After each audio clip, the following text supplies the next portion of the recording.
Hi friends, ఇల్లు ఇల్లాల పిల్లల serial ఇవాళ ఎపిసోడ్లో అయితే ఇక సాగర్తో ఐఏఎస్ ఎగ్జామ్ అయితే రాయిస్తారన్నమాట. గవర్నమెంట్ కోటలర్ నర్మదా గవర్నమెంట్ జాబ్ అంటేనే ఐఏఎస్ అంటే గవర్నమెంట్ నోటిఫికేషన్ ఇవ్వాలి, ప్రిలిమ్స్ మెయిన్స్ అంటూ ఇలా చాలా అయితే ఉంటుంది. ఏళ్ళకేళ్ళు కష్టపడాల్సి ఉంటుంది. కానీ ఇవేం లేకుండా తెల్లారేసరికి ఐఏఎస్ ఎలా అయిపోవచ్చు ఈ సీరియల్ చూస్తే తెలిసిపోతుంది అనమాట.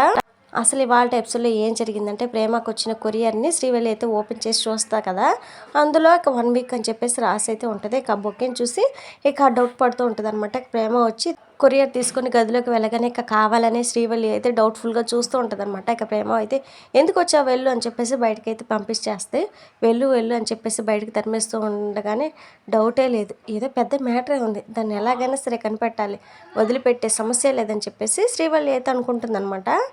ఇక కళ్యాణ్ పంపించిన బాక్స్ని అయితే ఓపెన్ చేసి చూస్తుంది. అందులో బొకే ఉండడంతో పాటు నీకు వారం రోజుల టైం అని చెప్పేసి ఉండడం చూసి కంగారు పడిపోతూ ఉంటుంది అనమాట. ఇంతలో కళ్యాణ్ నుంచి ఫోన్ అయితే వస్తుంది.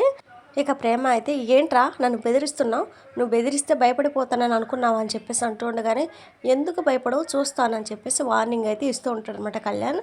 ఇలాంటి వాటికి భయపడినని అంటున్నావు కదా, నీ సరదా నేనెందుకు కాదనాలి, నీ కంటిపై రెప్ప పడాలంటేనే భయపడి చచ్చేలా ఉండే వీడియో పంపిస్తాను చూడు అని చెప్పేసి ప్రేమకి హోటల్ రూమ్కి తీసుకెళ్ళిన వీడియోని అయితే పంపిస్తాడనమాట కళ్యాణ్. ఇక అది చూసి ఇక బాగా ఏడుస్తూ ఉంటుంది అనమాట ప్రేమ. ఒక్కసారిగా కుప్పగూలిపోతే ఇంతలో కళ్యాణ్ నుంచి మళ్ళీ ఫోన్ అయితే వస్తుంది. చూసావా వీడియో ఎలా ఉంది, అదిరిపోయింది కదా, నువ్వు నేను హోటల్ రూమ్లో భలే ఉంది కదా, హోటల్ గదిలోకి వెళ్ళడం, డోర్లు క్లోజ్ చేసుకోవటం, అబ్బా సీన్ భలే రొమాంటిక్గా ఉంది కదా, చూడు ప్రేమ నువ్వు ఎలాంటి తప్పు చేయలేదని నీకు నాకు తెలుసు, కానీ ఒక మగాడితో ఆడపిల్ల హోటల్ గదికి వెళ్ళి డోర్లు క్లోజ్ చేసుకున్నదంటే ఏం జరిగిందోనని ఈ పాడు సమాజం ఎంత నీచంగా అనుకుంటుందో ఒక్కసారి ఊహించుకో. నువ్వు తప్పు చేయలేదంటే ఈ సమాజం నమ్ముతుందా? అంతెందుకు మీ ఇంట్లో వాళ్ళు నమ్ముతారా?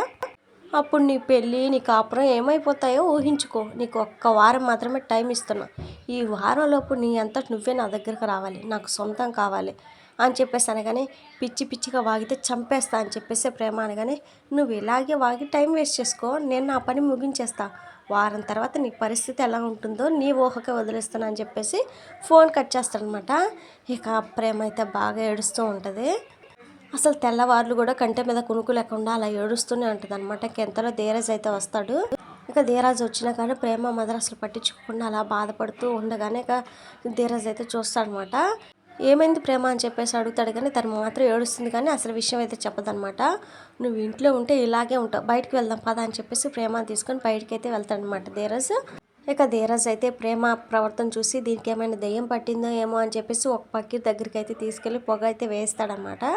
ఆ తర్వాత గుడికి కూడా తీసుకుని వెళ్తాడు. గుడిలో కుంకుమ తీసి ప్రేమ నుదుటిన బొట్టు అయితే పెడతాడనమాట. ఆ ధీరజ్ మళ్ళీ అయితే ఇక గుడిలో కూర్చోబెట్టి ఏమైంది ప్రేమ అని చెప్పేసి అడుగుతాడు. చెప్పు ప్రేమ ఏమైందో చెప్పు, నేను ఎప్పుడు ఇలా చూడలేదు, ఎందుకు ఎంత నరకం అనిపిస్తున్నావు, ఎంత పెద్ద కష్టం వచ్చినా ధైర్యంగా ఎదుర్కొంటావు, పెద్ద యుద్ధమే చేస్తావు, కానీ ఫస్ట్ ఒక పిరికి ప్రేమను చూస్తున్నా, నీ సమస్య ఏంటో చెప్పు, ఆ సమస్య నుంచి బయటపడేస్తా, నువ్వు చెప్పకపోయినా పర్లేదు, ముందు ఆ భయం నుంచి బయటికి రా, నిన్ను ఎంతలా భయపెడుతున్న ఆ సమస్య నిన్ను భయపెట్టలేదని అనుకో, ఎంత పెద్ద సమస్యనే ఎదుర్కొనే సత్తా నీలో ఉంది, నీలో ఉన్న ధైర్యం బయటికి తీ, అప్పుడు నేను ఎంత చిన్న సమస్యగా భయపడిందని చెప్పేసి నీకే అనిపిస్తుంది, నీ మొహంపై నవ్వు వస్తుంది, అది నీ సత్తా, అది నీ ధైర్యం, అదే ధైర్యంతో నీ ప్రాబ్లంని ఎదుర్కోవడానికి ప్రయత్నించు, అంతేకాని పిరికి దానిలో నీలో నువ్వు కుమిలిపోకు, ఏదైనా ఉంటే నాకైనా చెప్పు, ఓడిపోయే ప్రేమ అంటే నాకు నచ్చదు, నా ప్రేమ గెలుస్తుంది, ఓడిపోయిన దానిలా భయపడుతూ బ్రతకొద్దు అని చెప్పేసి చెప్తాడనమాట. ఆయన ప్రేమ మాత్రం సైలెంట్గా అలానే ఉంటుందన్నమాట. ఇక తర్వాత ధీరజ్ అయితే ఒక టీ షాప్ దగ్గర కూర్చొని ఇక ప్రేమ గురించి ఆలోచిస్తూ బాధపడిపోతూ ఉంటాడనమాట. ఇంతలో చందు అయితే వస్తాడు. ఇక ధీరజ్ని అయితే హక్ చేసుకొని థ్యాంక్స్ రా చిన్నోడా, మనకి ఏదైనా కష్టం వస్తే ఆ దేవుడే ఏదో రూపంలోకి వచ్చి ఆదుకుంటాడని అంటారు, ఆ మాట నిజమేరా చిన్నోడా, నువ్వు నిజంగా నా విషయంలో దేవుడు రా అని చెప్పేసి ఎమోషనల్ అయిపోతాడనమాట. రేయ్ కొంపదీసి గుడి కట్టేస్తావే ఏంటి, నాకు అవతల డెలివరీ చేయాల్సినవి చాలా ఉన్నాయని చెప్పేసి జోక్ చేస్తాడు. ఇక చందు అయితే లేదురా చిన్నోడా, నువ్వు నన్ను చాలా పెద్ద సమస్య నుంచి బయటపడేశావు, లేదంటే నేను ఇలా ఉండేవాడిని కాదని చెప్పేసి అంటాడనమాట.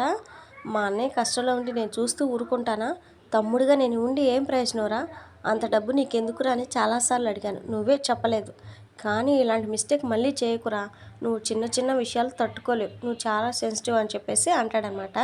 ఇక చందు అయితే సరే కానీ అప్పటికప్పుడు అంత డబ్బు ఎక్కడి నుంచి తీసుకొని వచ్చావు అని చెప్పేసి అడుగుతాడనమాట. ఇంకెక్కడ వాళ్ళ నాన్న దగ్గర తీసుకొచ్చాడు, కానీ ఆ విషయం అయితే చెప్పకుండా మా ఫ్రెండ్ని అడిగి తీసుకున్నాలే, వాళ్ళ బాబు బాగా సౌండ్ పట్టే అని చెప్పేసి వాళ్ళ ఫ్రెండ్ గురించి చెప్తాడనమాట. ఇక చందు అయితే నిజంగానే ఫ్రెండ్ ఇచ్చాడా, లేదంటే నువ్వు ఏదైనా తప్పు చేసి ఇబ్బందిని కొని తెచ్చుకున్నావు అని చెప్పేసి అడుగుతాడనమాట చందు. అలాంటిదేం లేదురా, నువ్వు ప్రశాంతంగా ఉండని చెప్పేసి ధీరజ్ అయితే అంటాడు. ఇక తర్వాత సీన్లో గవర్నమెంట్ ఎప్పుడు నోటిఫికేషన్ వేసిందో, సాగర్ ఎప్పుడు చదివాడేమో కానీ ఇక సాగర్ చేతిలో గవర్నమెంట్ ఉద్యోగానికి సంబంధించిన ఎగ్జామ్ హాల్ టికెట్ అయితే సాగర్ చేతిలో పెడుతుంది అనమాట నర్మదా. ఈరోజు మన జీవితంలో చాలా ముఖ్యమైన రోజు, ఎలాగైనా నువ్వు ఈ ఎగ్జామ్లో పాస్ అవ్వాలి అని చెప్పేసి దేవుడి దగ్గర హాల్ టికెట్ పెట్టి దండం పెట్టుకొని మరి సాగర్ చేతిలో పెట్టి ఆల్ ది బెస్ట్ అయితే చెప్తుంది అనమాట. ఎంతకీ ఏ ఎగ్జామ్ అనుకున్నారు? ఐఏఎస్. నిన్న వరకు మెల్లులో పనిచేసిన వాడిని ఐఏఎస్ ఎగ్జామ్కి రాత్రికి రాత్రి ప్రిపేర్ చేసి మరీ పంపిస్తుంది నర్మదా. అయితే ఈ సీన్ మొత్తం శ్రీవల్లి అయితే చూస్తుంది. చూసింది ఆగిద్దాం, మళ్ళీ ఏ రచ్చ ఏదో చేయడానికి ప్లాన్లు అయితే వేస్తా అనమాట. చూద్దాం ఏం చేస్తుంది ఏంటి అనేది. మరి మన ధీరజ్ ప్రేమ ఎందుకు అలా ఉంది ఏంటి అనేది తెలుసుకుంటాడా, లేకపోతే ప్రేమ అనే ధీరజ్తో చెప్తుందా, ఇక ఈ సమస్య నుంచి ఎలా ప్రేమ బయటకు వస్తుంది ఏంటి అనేది నెక్స్ట్ ఎపిసోడ్లో చూద్దాం ఫ్రెండ్స్. మన వీడియోస్ మిస్ అవ్వకుండా చూడాలనుకుంటే ఛానల్ని సబ్స్క్రైబ్ చేసుకుని సపోర్ట్ చేయండి. Thank you friends.